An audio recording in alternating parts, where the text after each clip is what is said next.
Samantala, patuloy po na sinusuyod ng pulisya ang campus ng Ateneo de Manila University sa Quezon City kasunod ng bomb threat na natanggap ng 3 empleyado ng paaralan. Makibalita tayo kay Steve Dailisan. Steve. Mark, dito tayo ngayon sa Gate 3 at inaantabayan na natin yung paglabas naman ng mga pulis. May mga nakita tayo kanina pumasok mga taga-NCRPO. Meron niyang mga karagdagan pa ng mga miyembro ng EOD na nagsasagawa pa rin ng paneling dito sa loob ng Ateneo de Manila University campus dito sa Quezon City. 9:49 kanina umaga, Mark, nang makatanggap ng threat yung 3 sa mga empleyado ng Ateneo at dun sa text message na yon na ipinadala sa kanila mula sa iisang cellphone number ay may pagbabanta na meron daw sasabog sa loob nitong campus nito sa loob ng 30 minuto. Kaya naman napasugod kaagad dito yung mga taga-EOD ng QCPD at isa-isang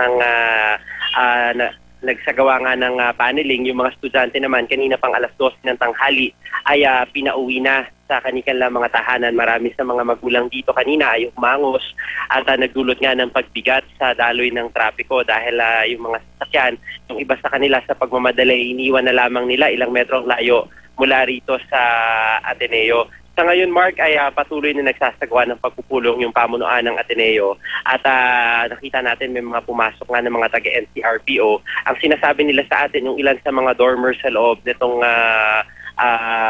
eskwelahan ito ng universidad ay pansamantala pina-evacuate muna doon sa Church of Jesus.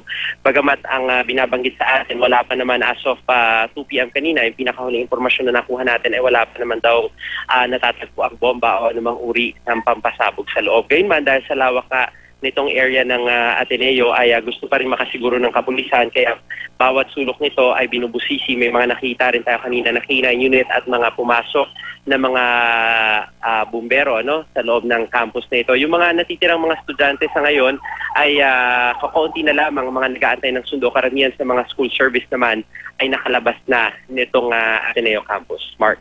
Steve, yung tama ba, yung grade school section lang na Ateneo yung in-evacuate o yung buong universidad kasama yung mga nasa kolehiyo?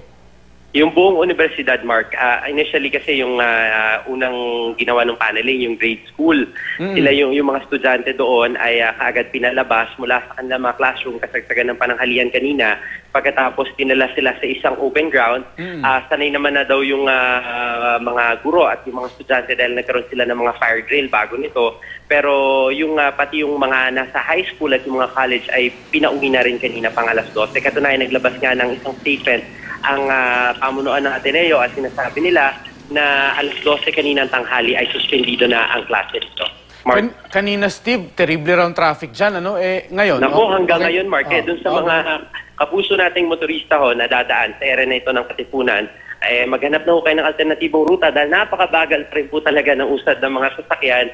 Mula pa lang dun sa Katipunan flyover, hindi lang natin masigurado pero baka tumukod na to dun sa portion ng Libis dahil ganito kabigat yung traffic sa area na ito ngayon, Mark. Bakit, Steve? Dahil sa mga sumusundo o dahil sa mga sasakyan ng mga otoridad o ng mga medyang nandyan? Meron pa rin kasing mga natitirang mga sasakyan dito nung ilan sa mga sumusundo. Tapos nandito rin yung may bus dito, yung may nakita tayong mga sasakyan ng mga otoridad na naka-standby dito sa labas. Kaya medyo mabagal yung usad ng mga sasakyan. Sa ngayon, isinara yung gate 2 nitong Ateneo. Lahat ng mga sasakyan na galing sa loob ay dito na muna sa gate 3 lumalabas, Mark. Okay, maraming salamat Steve Dailisan.